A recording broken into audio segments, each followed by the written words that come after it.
ಇಲ್ಲಿ ವರ್ತೂರು ಜಗ್ಗೇಜ್ಗೆ ಒಂದು ಆವಾಜನ್ನು ಕೂಡ ಬಿಟ್ಟು ಹೇಳಿದ್ದಾರೆ.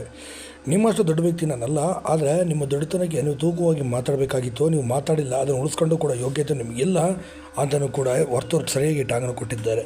ನಿನ್ನೆ ಪ್ರಯೋಗ ಮಾಡಿದಂಥ ಜಗ್ಗೇಶ್ ಅವರು ಕೀತೋ ನನ್ನ ಮಗ ಅವ್ನು ಟಿ ವಿಲಿ ಸಿಗಾಕೊಂಡ ಅಂತೇಳಿ ನಮ್ಮನ್ನೆಲ್ಲ ಸಿಗದ ನಮ್ಮ ತಾಯಿ ಕೊಟ್ಟಂಥ 45 ವರ್ಷದ ಊರನ್ನು ಕೂಡ ಕಿತ್ಕೊಂಡು ಹೋಗೋ ಥರ ಮಾಡ್ದ ಅವನು ಅಂತಲೂ ಕೂಡ ಜಗ್ಗೇಶ್ ತನ್ನ ನಾಲ್ಗೆ ಅರಿಬಿಟ್ಟು ದುರಾಂಕಾರದಲ್ಲಿ ಮಾತಾಡಿದರು. ಅಷ್ಟೇ ಅಲ್ಲ, ತಾನು ಉರಿ ಉಗ್ರು ಹಾಕೊಂಡಿರೋದು ಏನೋ ದೊಡ್ಡ ಸಾಧನೆ ಅನ್ನೋ ರೀತಿಯಲ್ಲಿ ಜಗ್ಗೇಶ್ ಅವರು ಮಾತಾಡಿದರು ಅಂತಲೇ ಹೇಳ್ಬೋದು. ಏನು ವರ್ತೂರು ಸಂತೋಷ್ ಕೇವಲ ಒಂದು ಉದಾಹರಣೆ. ಅಭಿಮಾನಿಗಳಿಗೆ ಎದುರಿಗಿಂತ ಕೀಳಾಗಿ ನಡೆಸ್ತಾರೆ.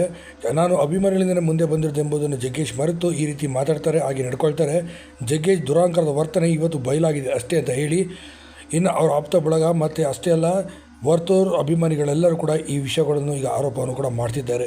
ಜಗ್ಗೇಶ್ ಸ್ಕ್ರೀನ್ ಮುಂದೆ ಕಾಣೋಷ್ಟು ಒಳ್ಳೆಯ ವ್ಯಕ್ತಿನೂ ಅಲ್ಲ, ಆದರೆ ಸ್ಕ್ರೀನ್ ಮುಂದೆ ಮಾತ್ರ ಇರೋ ರಿಯಲ್ ಲೈಫ್ನಲ್ಲಿ ದೊಡ್ಡ ವಿಲನವನು ಅಂತ ಹೇಳಿ ಜಗ್ಗೇಶ್ ವಿರುದ್ಧ ಸಾಕಷ್ಟು ಮಾಧ್ಯಮಗಳು ಕೂಡ ಸುದ್ದಿಗಳು ಮಾಡ್ತಿದೆ. ಇನ್ನು ಅಷ್ಟೇ ಅವರ ಅಭಿಮಾನಿಗಳು ಕೂಡ ರೊಚ್ಚಿಗೆದ್ದಿದ್ದಾರೆ. ಈ ಕೂಡಲೇ ಕ್ಷಮೆ ಯಾಚಿಸಬೇಕು ಅಂತ ಸಹ ಹೇಳ್ತಿದ್ದಾರೆ. ಆಗ ನೀವೇನಂತೀರಿ?